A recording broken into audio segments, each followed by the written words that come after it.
Welcome back to the channel, everybody. I am Auphanim. So we're going to talk a little bit about XLM today. We left off in the last audio version of the show, talking about that Stellar Foundation video that they had with all of those powerful entities such as the Atlantic Council. They had the Alliance on Financial Inclusion, and they had the Hong Kong Center branch of the Bank of International Settlements. I told you I had a lot of pages of notes. I really do. So we only went over about 2 pages of that. So we're going to continue with that. Then maybe tomorrow we'll come back with a regular video and I'll have some more information. I'm taking my time to really go through a lot of these documents, PDFs, and also websites. A lot of websites associated with XLM that I have to go over to see how they're utilizing the protocol. And then I'll know if it's significant enough to look into their financials and then bring that forth to you. All right, so one of the things that they were discussing in that particular video was they were focusing when it comes to central bank digital currencies. There was a focus right now, and it doesn't mean it's going to be that way later. It could change later, but as of right now, there was a focus on security, not necessarily financial inclusion. Now, I thought it was interesting when they said that because of course, one of the bigger focuses just to begin with Stellar, as far as XLM and what its purpose is supposed to be, is obviously financial inclusion. One of their main statements for the purpose of the foundation is to bank the unbanked.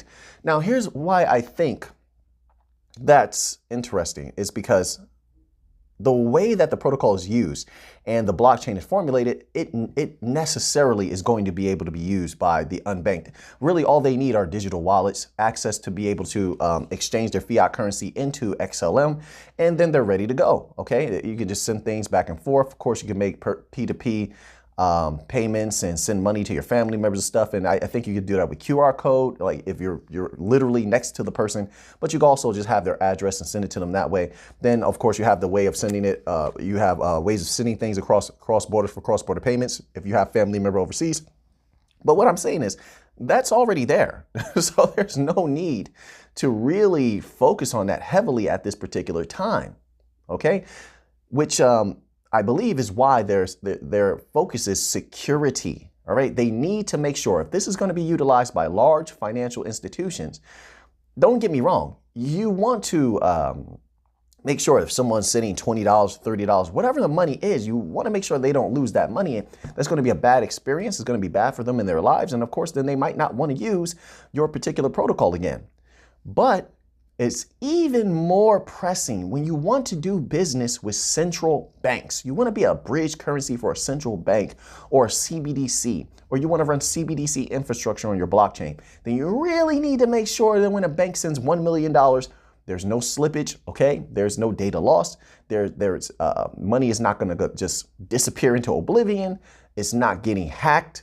All right, so you want to really shear up, make sharper, improve your protocol to where that is nearly impossible or as difficult as you could possibly make it. So I think what's happening is, of course, Stellar is developing XLM, constantly upgrading it, and they're bringing that information to the analyst on the other side of the banks, most likely the Bank of International Settlement and IMF. I think mostly the Bank of International Settlements, as you see them on this panel with Stellar, I think they're working very closely. They have the biggest interest as far as utilizing DLT, and they have done the most as far as any of the main banks, the main supervisory entities, to push for distributed ledger technology to be used as a CBDC infrastructure, CBDC, or a bridge currency. Okay, so they have made the biggest push. So you see them working with Stellar. You see them working with the Fed, okay, in New York, right? They have their Bank of International Settlements hub there now. They're working with the Fed, the U.S. government. So they have made the most steps towards CBDCs on Stellar and XRP, Algorand, and such like that, DLT, banking coins.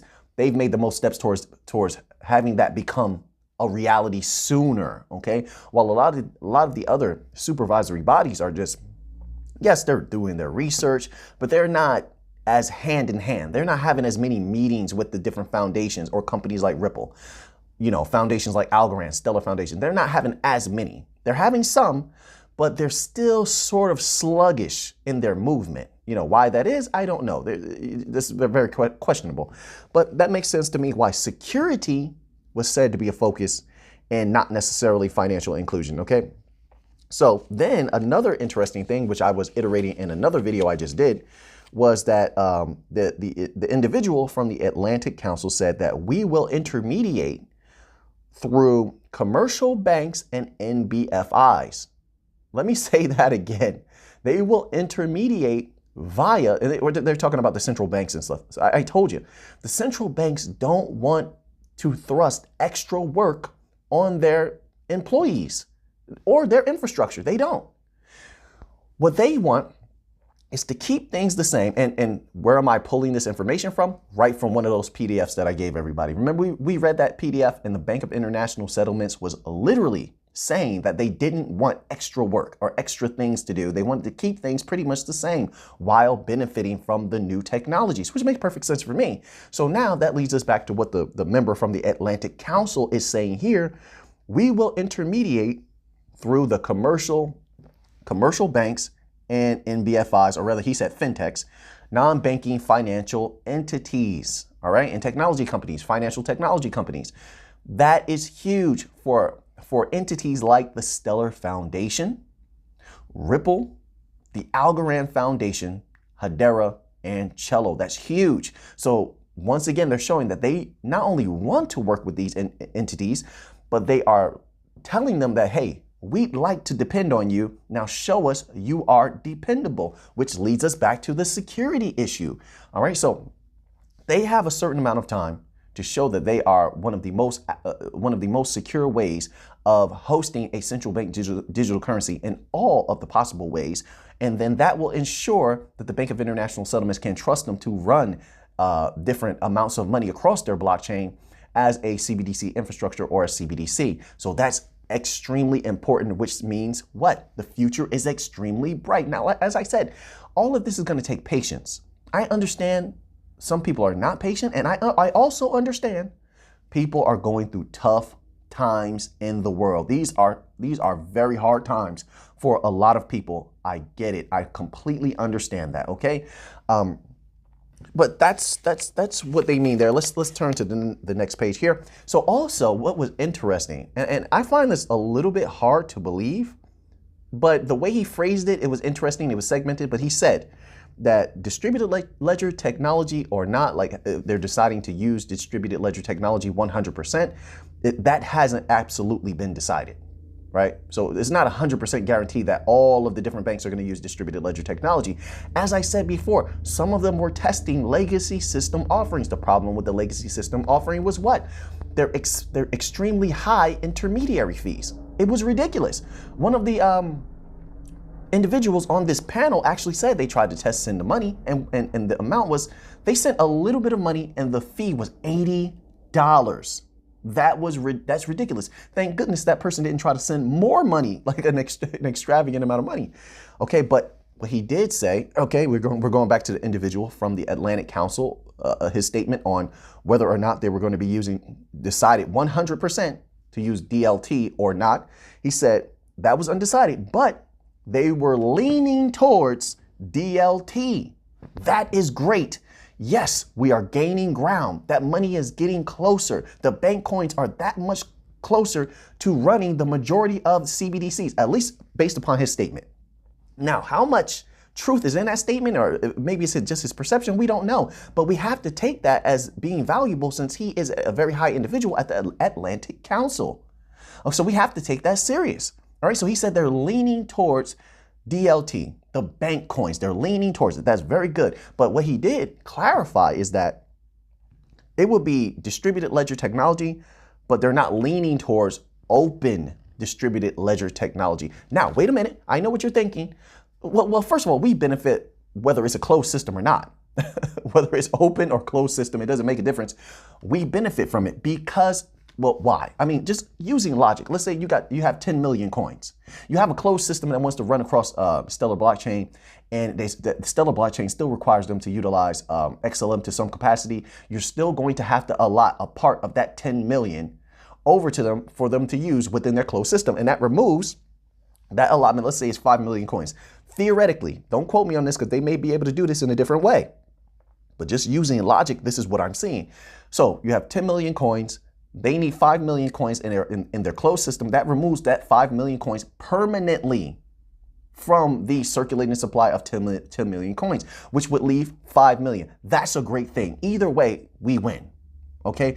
But there was another individual on the panel that was saying that they were still examining OpenDLT and that he, from his institutional perspective, thought that OpenDLT would be the best option. So obviously a lot is still not decided. We have a lot of time left. You have all the different predictions for when they're going to fully roll out these different CBDCs and CBDC infrastructures all the way up to 5 years from now. Okay, I think that's the most that I've heard any central bank or large business institution estimate on how long it's going to take for everything to be fully up and running. So that's not that bad in my humble opinion.